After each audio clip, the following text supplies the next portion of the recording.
Hello नाज़रीन।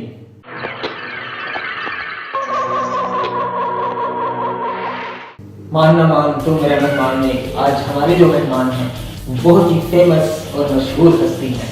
Famous मशहूर वैसे तो कहने को एक ही बात है, पर आज के जो हमारे मेहमान हैं वो बहुत ही ज़्यादा इम्पोर्टेंट हैं। आइए चले उनसे मिलकर बात करते हैं और उनसे कुछ सवाल पूछते हैं। जी तो कैसे हैं आप? जी बिल्कुल अल्हम्दुलिल्लाह मैं ठीक हूँ। और सबसे पहले नाज़रीन को मैं हेलो करूँगा। सबसे पहले मैं आपको ये बोलूँगा कि आपने मुझे इतनी देर से यहाँ पे खड़े रखा हुआ है,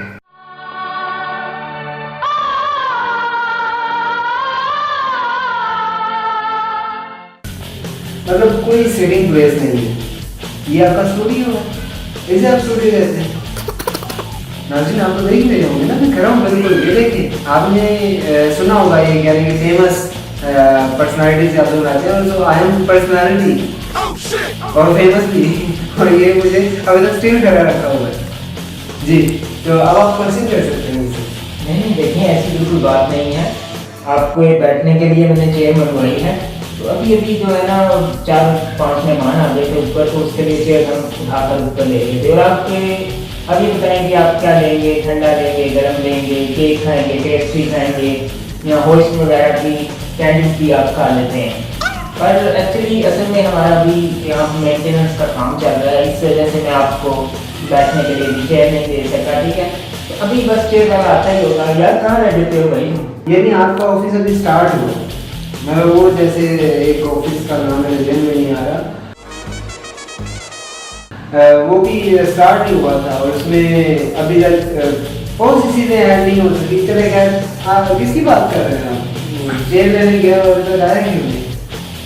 मतलब खड़े होके ही हमें बात करनी पड़ेगी। तो मैं अपने नाज़रीन से ये बोलूँगा कि हमें बैठने के लिए यहाँ पे कोई जगह प्रोवाइड नहीं है। ऐसे ही कैसी बात कर रहे हैं आप?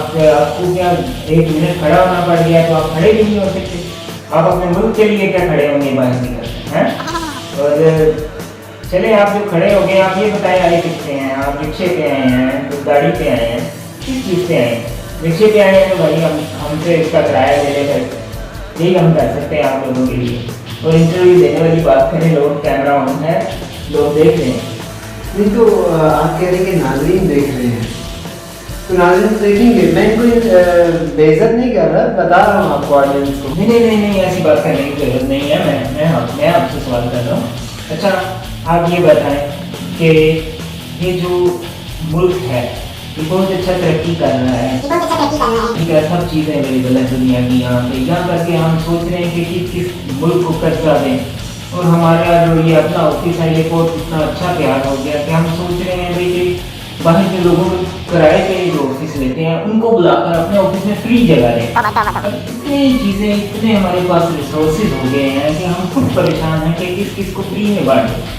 जी तो मैं जानता हूँ कि आपका ऑफिस काफ़ी सेट है, मुझे नज़र आ रहा है। यहाँ पे बैठ के मैंने हर चीज़ खाई भी है, पी भी है। आप देखते होंगे मुझे टिशू नहीं मिला अभी तक, मैं अपना चेहरा थोड़ा सा साफ कर लेता।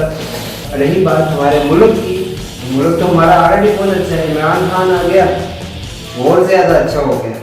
तो आपको मैं ये बताना चाहूँगा कि जब से इमरान खान आए हैं हमारे मुल्क में, हमारे मुल्क के वज़ीर आज़म बने, तो तब से हमारे मुल्क में एक तो सबसे पहले महंगाई बहुत कम हो गई है।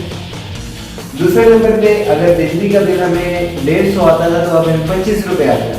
बेशक बेशक बढ़िया फरमाया आपने। देखिए जी, इसी तरह से मुल्क तरक्की करेगा तो हम लोगों का भी फायदा होगा और आप लोगों का भी फायदा होगा। अब किसी को क्या पता हो कि इस इंटरव्यू के लिए आपने कितने पैसे लेने हैं या मैंने कितने पैसे लेने हैं, ठीक है? तो ये बात तो ठीक है करते हैं। और ये बातें लेकर अगर हम बैठे रहे तो हम इस मुल्क को बहुत पीछे धकेल देंगे।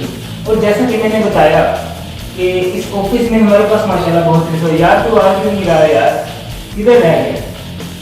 बहुत पड़ जाती है तुम लोगों को काम करते हुए। गेस्ट खड़ा है यार, 1 घंटे से गेस्ट खड़ा है हम लोगों का। हाँ तो मैं ये कह रहा था कि हाँ वो आ जाता है, वो थोड़ी देर लगेगी। मैं ये कह रहा था कि मुल्क को हमें आगे से आगे लेकर चलना है। मैं आपकी बात से बहुत एग्री करता हूँ कि इमरान खान साहब आ गए हैं। और जैसे कि पीपल पार्टी ने बोला था कि इस मुल्क में कोई गरीब नहीं रहेगा, तो मुझे लगता है कि अब वक्त आ गया है कि कोई गरीब जो है वो वाकई नहीं रहने वाला है। जी बिल्कुल, आपने ठीक कहा कि इस मुल्क में अभी तक जो है वो कोई गरीब रहने वाला नहीं है। तो चलिए हम अपने आए हुए मेहमान से, सॉरी मैं का आया हुआ मेहमान, लेकिन मैं क्वेश्चन वगैरह इनसे कर सकता हूँ। तो चलिए आप बताएंगे क्या नेक्स्ट हुकूमत जो है वो पीटीआई की ही होगी? क्योंकि नून लीग के बारे में बहुत कहा जाता है कि इन्होंने सड़कें बना दी, इन्होंने वो क्या कहते हैं रेडियाँ बना दी जहाँ पर फ्रंट रोड दिखते हैं, हर जगह पे आप देखेंगे रश ही रश लगा हुआ। तो क्या आप हमें ये बता सकते हैं कि नेक्स्ट जो आने वाली हुकूमत है वो पीटीआई की होगी या उनकी, वो जिनके बारे में वो गाना है कि तीर पिता ले दुश्मन तीर पिता ले दुश्मन। देखें जी, चाहे पीटीआई की हुकूमत है, मुझे ये नहीं पता कि किसकी हुकूमत है, कि मुझे इतना पता होता तो मैं धोखा लेके तो सड़क पे बैठा होता, ठीक है।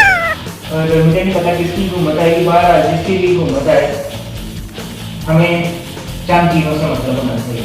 क्या कि मेरा देखें जो भाई का छोटा बेटा है उसको सरकारी नौकरी मिलनी चाहिए, ठीक है।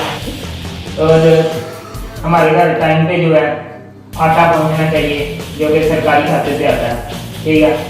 और इस तरह की चीज़ें जो है हमारे अपने पूरी होनी चाहिए, बाकी लोगों की खैर है कौन सी भी हुकूमत है। जो हमारे पहले आए थे मुल्क के, जो उनके बारे में आपने इस्लामी रूल का गाना सुना होगा कि वो